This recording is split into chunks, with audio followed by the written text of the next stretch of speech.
still hear it in Mandarin beaten into my head. When you grow up, get a job that pays well, is totally stable, and won't get you in trouble. Right?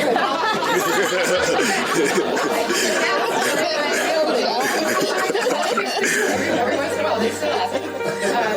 And so I graduated from Harvard and was on track to, I had done the on-campus recruiting process, landed a great job at BCG, the Boston Consulting Group, right downtown.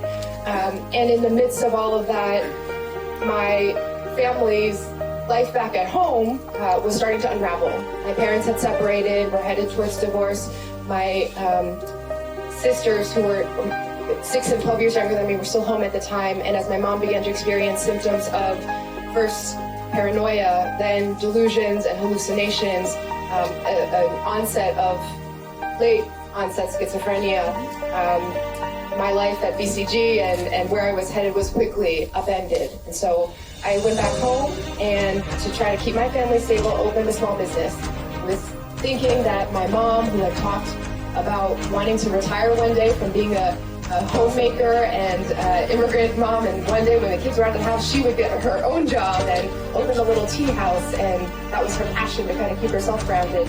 So I figured maybe I'd open the tea house for her, stabilize her, and I could get back to my world as a young professional in Boston and keep doing the thing that I was doing. My mom didn't snap out of it.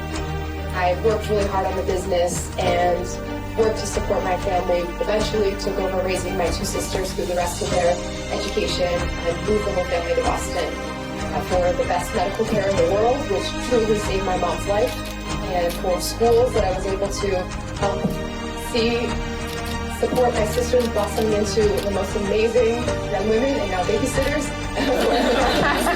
And to see how in real life government does function and affect your day-to-day life when you can't keep yourself in that bubble that my parents had tried to isolate us from.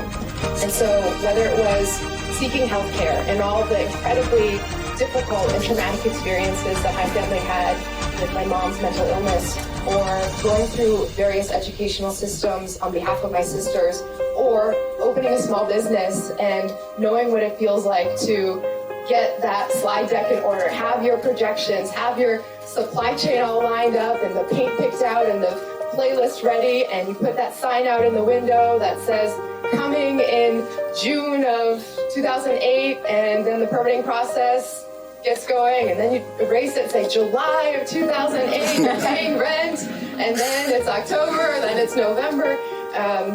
This is not hypothetical, by the way. I'm just therapeutically reliving my experiences. So I came out of that with a passion for really wanting to ensure that families who had no voice, whose voices weren't being heard, families who were walking into systems that were designed to help, like hospitals, like government offices, where you're supposed to just come in and out with a permit to open a business, to support your family and improve your community, that the ways in which my family felt invisible and unseen and unheard, that I could try to make a difference.